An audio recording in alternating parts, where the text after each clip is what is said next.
இப்போது புதிய அறிமுகம் ஆச்சி ஹோட்டல் சாம்பார் 50 கிராம் ரூபாய் 20 மட்டுமே.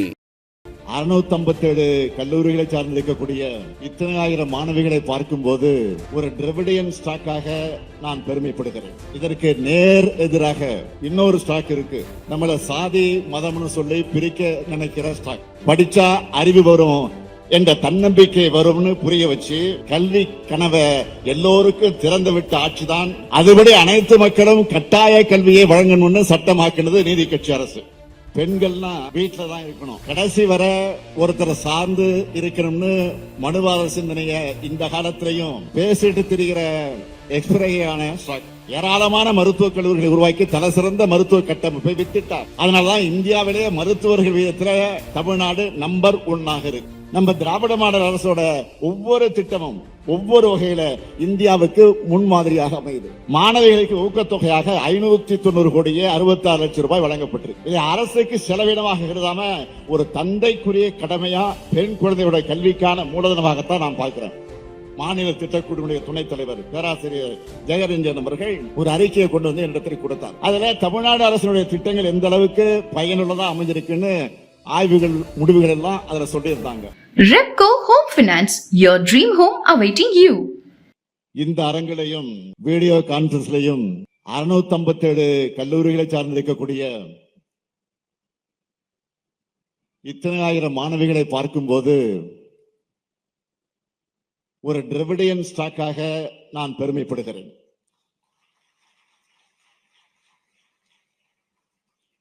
இதற்கு நேர் எதிராக இன்னொரு ஸ்டாக் இருக்கு. நம்மள சாதி மதம்னு சொல்லி பிரிக்க நினைக்கிற ஸ்டாக். வளர்ச்சியை பத்தி யோசிக்காம வன்முறை எண்ணத்தை தூண்டிவிடக்கூடிய வன்மம் பிடிச்ச ஸ்டாக். பெண்கள்னா வீட்டுல தான் இருக்கணும், கடைசி வரை ஒருத்தரை சார்ந்து இருக்கணும்னு மனுவாத சிந்தனைய இந்த காலத்திலையும் பேசிட்டு திரிகிற எக்ஸ்பிரையான ஸ்டாக் அது. அப்படிப்பட்டவங்கிட்ட இருந்து தப்பிச்சு இன்னைக்கு தமிழ்நாட்டு பெண்கள் இந்தியாவிலேயே டாப்பாக இருக்கீங்க. மார்க் வாங்குறதுல தமிழ்நாட்டு பொண்ணுங்க டாப். நாட்டிலேயே உயர் கல்வியில அதிகமாக சேர்றதுலயும் நீங்க தான் டாப். அப்படி உயர்கல்விய முடிச்சு வேலைக்கு போறதுலயும் இந்தியாவிலேயே நம்ம தமிழ்நாட்டு பொண்ணுங்க தான் டாப். இந்த காட்சி தான் பகுத்தறிவு தந்தை பெரியார் அவர்களுக்கான நினைச்ச காட்சி.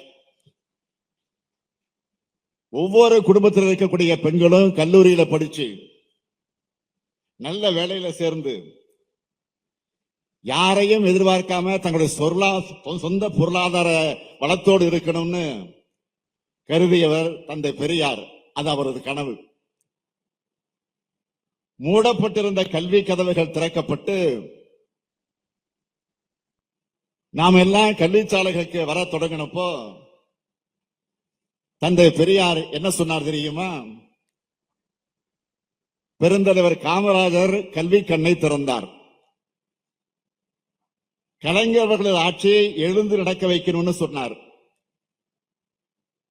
இன்னைக்கு இந்த நிகழ்ச்சியை கல்வி கண் திறந்த பெருந்தலைவர் காமராஜர் அவர்கள் பெயரால் அமைந்திருக்கக்கூடிய இந்த கல்லூரியில் நடக்கிறது மிக மிக பெருமைக்குரியது, மகிழ்ச்சிக்குரியது. இன்னைக்கு கல்வியை பொறுத்த வரைக்கும் பெண்கள் தான் முன்னிலையில இருக்கிறாங்க. ஆனா 50 ஆண்டுகளுக்கு முன்னால், ஏன் 100 ஆண்டுகளுக்கு முன்ன இந்த நிலைமை இருந்துச்சு இல்ல.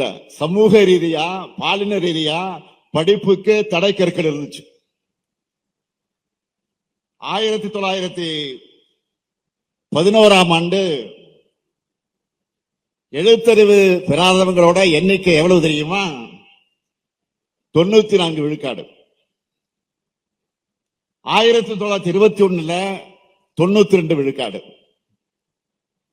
இந்திய பெண்கள்ல 100 பேர்ல 2 பேருக்கு மட்டும்தான் அன்றைய காலத்தில் எழுத படிக்க தெரியும். பள்ளிகளும் கல்லூரிகளும் இந்த அளவுக்கு இல்ல.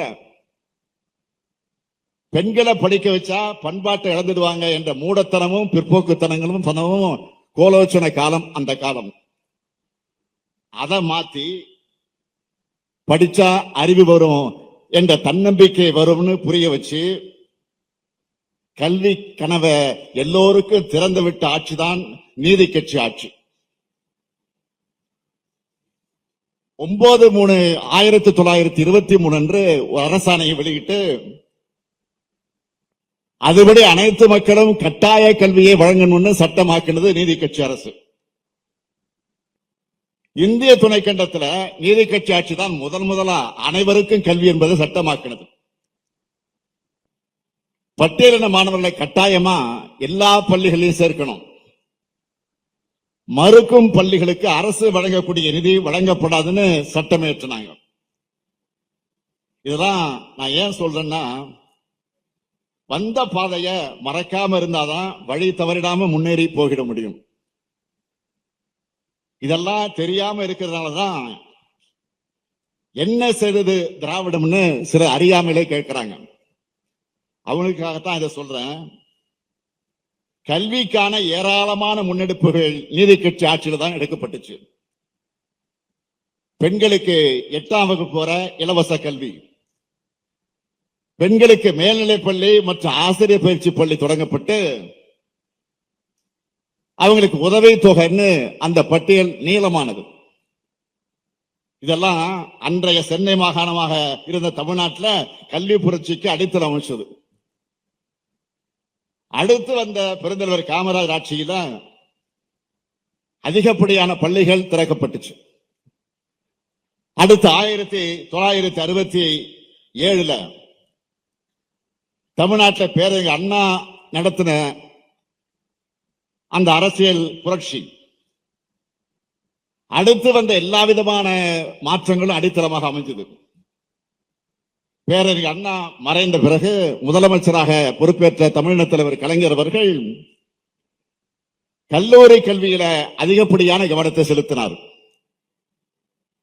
விடுதலை பெற்ற 1947 முதல் 1967 வரையிலான 20 ஆண்டு காலமாக இருந்த திறக்கப்பட்ட மொத்த கல்லூரி எத்தனை தெரியுமா? 68. ஆனா தலைவர் கலைஞர் முதலமைச்சராக இருந்த 69 முதல் 1969 முதல் 75 வரை காலகட்டத்தில் மட்டும் 97 அரசு கல்லூரிகளை திறந்தார். புகுமுக கல்லூரி வகுப்பு வர இலவச கல்வின்னு கலைஞர் அறிவிச்ச பிறகுதான் பல்லாயிரக்கணக்கானோர் பள்ளிகள் நோக்கி வந்தாங்க. தலைவர் கலைஞர் தான் மருத்துவம், சட்டம், தமிழ்நயம், கால்நடை ஆகியவற்றுக்கு தனித்தனி பல்கலைக்கழகங்களை உருவாக்கினார். நெல்லை மனோன்மணியம் சுந்தரனார் சேலம் பெரியார் பல்கலைக்கழகங்களை உருவாக்கினார். ஏராளமான மருத்துவக் கல்லூரிகளை உருவாக்கி தலைசிறந்த மருத்துவ கட்டமைப்பை வித்திட்டார். அதனால்தான் இந்தியாவிலே மருத்துவர்கள் வீதத்தில் தமிழ்நாடு நம்பர் 1 இருக்கு. இந்த வரிசையில கல்லூரி கல்விக்கும் உயர்கல்விக்கும் ஆராய்ச்சி கல்விக்கும் நம்ம திராவிட மாடல் அரசு முக்கியத்துவம் கொடுத்து வரோம். பெண்களுக்கு நேரடியாக பணத்தை கொண்டு சேர்த்து அவங்களுக்கான பொருளாதார விடுதலையும் சமூக விடுதலையும் உறுதி செய்யறோம். கலைஞர் மகளிர் உரிமை திட்டத்துல மாதந்தோறும் குடும்ப தலைவிகளுக்கு 1000 ரூபாய் கொடுக்கிறோம். அது அவங்க குழந்தைகளுக்கான செலவு, சிறு சேமிப்புகள், முதலீடுகள் செய்யறாங்க. படிப்புக்காகவும் வேலைக்காகவும் வெளியூருக்கு போற பெண்கள் தினசரி பயணத்துக்கு ஒரு குறிப்பிட்ட தொகையை மாதந்தோறும் செல்ல வேண்டிய அவசியம் இருக்கும். அந்த சுமையும் குறைச்சு கட்டணமில்லா விடியல் பயணம் திட்டத்தால் இதுவரை 527 கோடி பயணங்கள் மேற்கொள்ளப்பட்டிருக்கு. வேலைக்கு போற பெண்கள் வெளியூர்ல பாதுகாப்பா எல்லா வசதிகளும் தங்குவதற்கு ஹாஸ்டல், தோழி விடுதிகள், மகளிர் சுய உதவி குழுக்களுக்கு கடனுதவி, எண்ணற்ற மகளிர் திட்டங்களை இன்றைக்கு நிறைவேற்றி வருகிறோம். இந்த வரிசையில் தான் புதுமை பெண் திட்டத்தையும் உருவாக்கின. இது 2021 தேர்தல் வாக்குறுதியில சொல்லப்படாத திட்டம். இது பெரும் அளவில் தொடர்ந்து நிதி ஒதுக்க வேண்டிய தேவையுள்ள திட்டம். ஆனால் இது தொடங்கியதுன்னு உறுதியா இருந்தன. ஏன் தெரியுமா? தமிழ்நாட்டில் அரசு பள்ளிகள்ல படிக்கிற மாணவர்கள் உயர்கல்வி சேர்க்க குறைவா இருக்கிறதா புள்ளி விவரங்களை பார்த்தேன். மேல் படிப்பு படிக்க திறமையும் மனசும் இருந்தாலும் பணம் இல்லாததால படிப்பை கைவிடுறாங்கன்னு தெரிஞ்சுக்கிட்டு நான் வருத்தப்படைஞ்சேன். அப்போதுதான் மூவலூர் ராமாமிர்தம் அம்மையார் உயர்கல்வி திட்டம் எனும் புதுமை பெண் திட்டத்தை நான் உருவாக்கினேன். இதனால அரசு பள்ளிகள்ல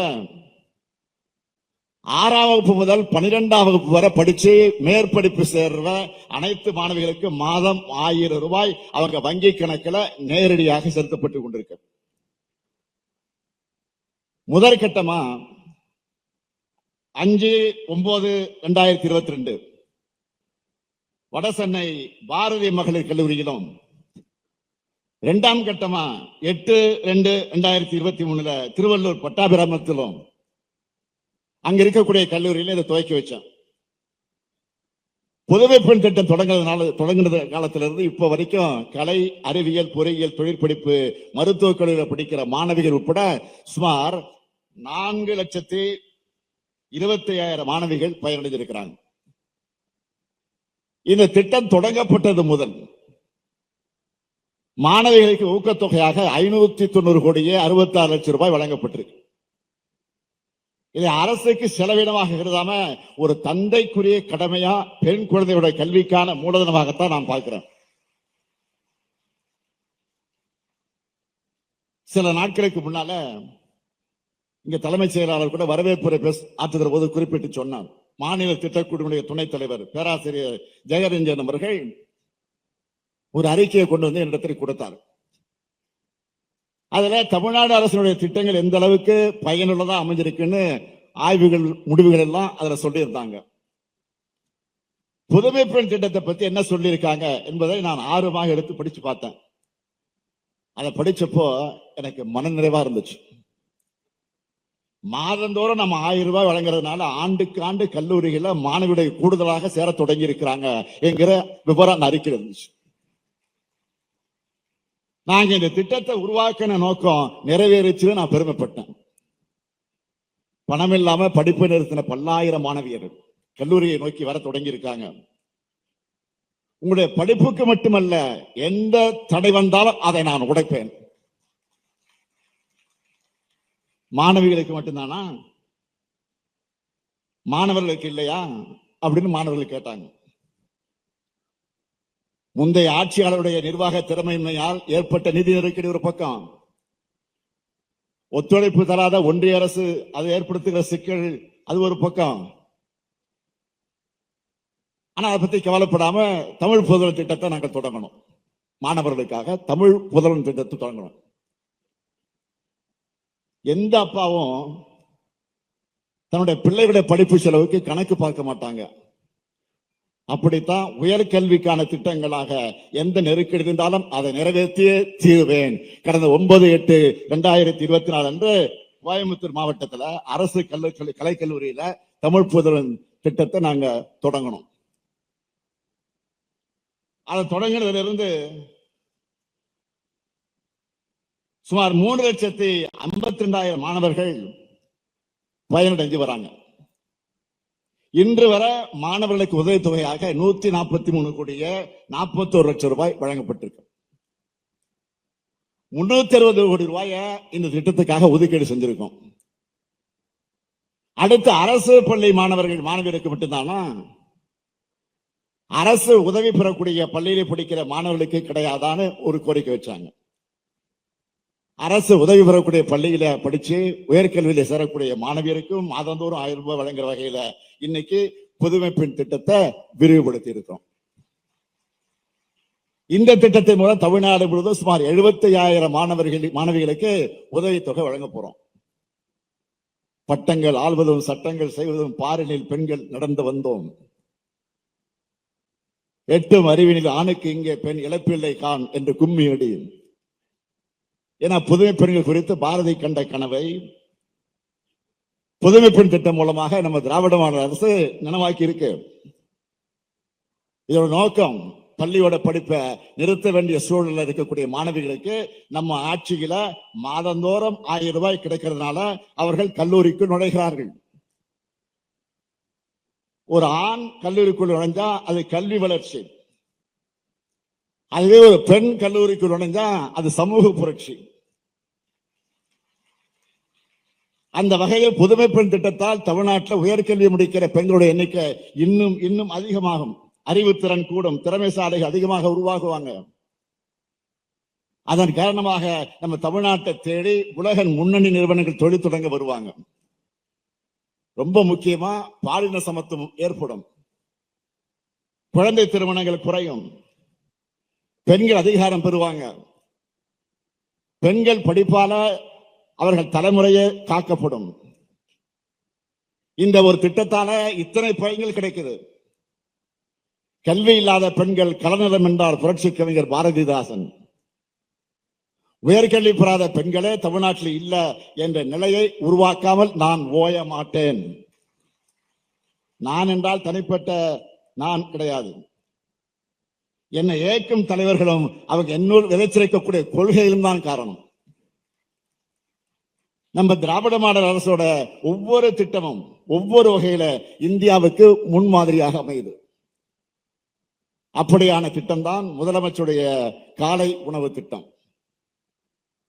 சுமார் 20 லட்சம் பேர் பள்ளி குழந்தைகள் பசியின்றி சுவையான காலை உணவை சாப்பிடுறாங்க.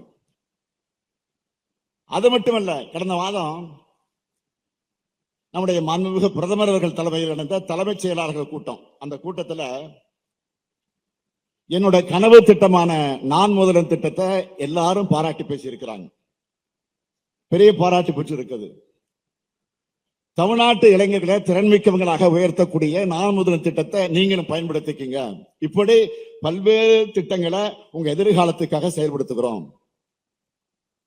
புதுமை பெண்களை உங்களை நான் கேட்டுக்க விரும்புவது, படிங்க படிங்க படிங்க, படிப்புல மட்டும் கவனத்தை செலுத்துங்க. உங்களுக்கு தேவையான எல்லாத்தையும் செய்து தர நான் இருக்கேன், நம்ம அரசு இருக்கு. ஒரு பட்டத்தோட நிறுத்திக்காதீங்க. மேலும் மேலும் உயர்கல்வி ஆராய்ச்சி கல்வி வர படிங்க. உங்களுக்கு தகுதிக்கேற்ற வேலையை உறுதியா உங்களுக்கு கிடைக்கும். இது போட்டிகள் நிறைந்த உலகம் இது. அதனால பட்டங்களை தாண்டின தனித்திறமைகள் அவசியம். திருமணத்திற்கு பிறகு வீட்டில் முடங்கிடாம வேலைக்கு சென்று பணியாற்றுங்க. உங்க கல்வி உங்களுக்கு உங்க குடும்பத்துக்கு மட்டும் பயன் தரக்கூடியதா இருக்கக்கூடாது. சமூகம் உங்களால் பயனடைய அளவுக்கு நீங்கள் உயரங்களை அடையணும். இன்று 1000 ரூபாய் பெறக்கூடிய நீங்கள் நாளை உங்களை போல பலருக்கு உதவணும், வழிகாட்டணும். நீங்க என்னைக்காவது என்னை சந்திச்சு புதுமை பெண் திட்டத்தால பயன்பெற்ற நான் இப்ப இந்த நிலையில இருக்கிறேன்னு சொன்னா அதுதான் எனக்கு பெரும் மகிழ்ச்சி, எனக்கு பெரிய பெருமை. என்னுடைய காலத்துக்கு பிறகும் என் பெயர் சொல்லும் பிள்ளைகள் நீங்கள் எல்லாம் இருக்கணும். புதுமை பெண்களாம் என் மகள்கள் அனைவருக்கும் ஆங்கில புத்தாண்டு மற்றும் தமிழர் திருநாள் பொங்கல் வாழ்த்துக்களை தெரிவித்து விடைபெறுகிறேன். நன்றி, வணக்கம். இப்போது புதிய அறிமுகம் ஆச்சி ஹோட்டல் சாம்பார் 50 கிராம் ரூபாய் 20 மட்டுமே. Repco Home Finance, your dream home awaiting you. மின்னம்பலம்.com, தமிழின் முதல் மொபைல் பத்திரிகை.